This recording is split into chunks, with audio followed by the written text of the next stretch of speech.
saya sebagai pimpinan universitas sampai saat ini belum pernah ada laporan tentang yang dimaksud. Kalau belum pernah ada laporan, artinya fakta itu belum bisa dipertanggungjawabkan.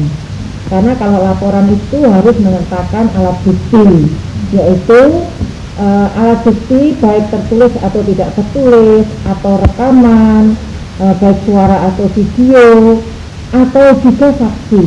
Jadi sampai saat ini belum pernah ada laporan, karena memang laporan itu harus didukung dua hal tersebut.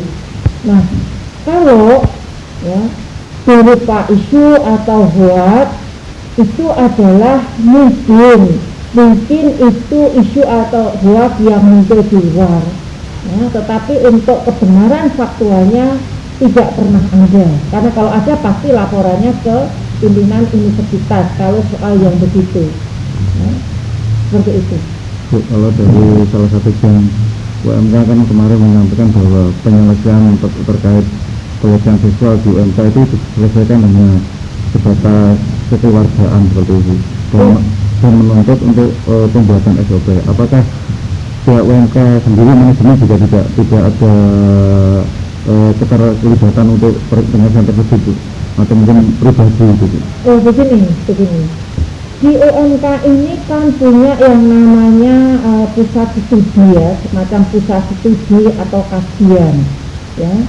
Nah, di dalam pusat studi atau kajiannya memang ada yang menangani tentang perempuan dan anak. Tetapi itu bukan berarti pusat studi itu menangani kasus yang ada di UMK. Bukan, tapi kita punya lembaga yang mengkaji itu, terutama perlindungan tentang anak dan perempuan. Itu bisa datang masalah itu dari luar UMK, itu bisa. Dan kalau itu datang dari luar UMK, kita itu memfasilitasi, kemudian kita menjembatani, seperti itu. Nah, kalau itu dari luar UMK, ya, kita itu tidak memungut biaya untuk penyelesaian itu.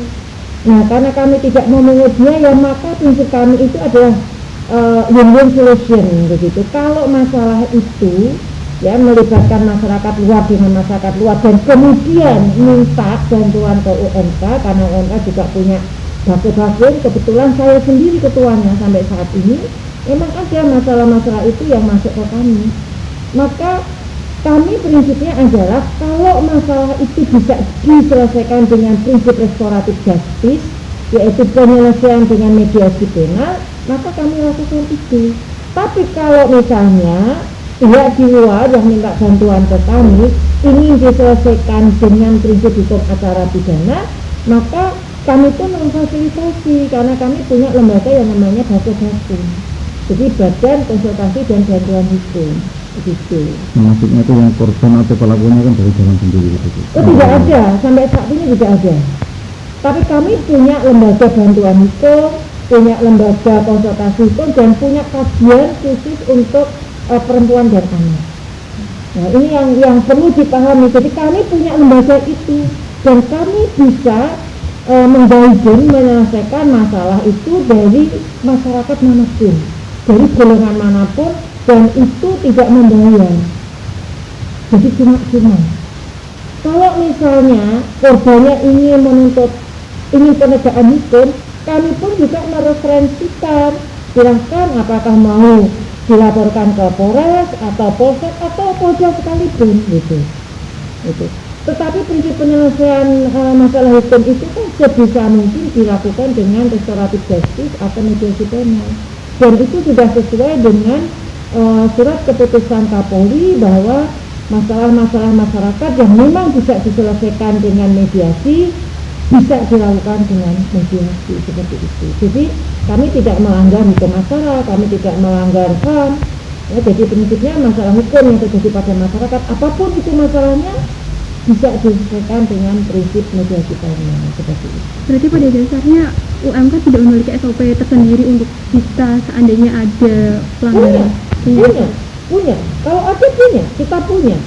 Ya, SOP kami adalah itu. Ini sesuai dengan kebijakan dari Kapolri. perkara-perkara pidana yang bisa diselesaikan dengan restoratif justice dan memang memenuhi syarat, kita selesaikan dengan restoratif justice. Itu kan SOP, standar operasional prosedurnya seperti itu.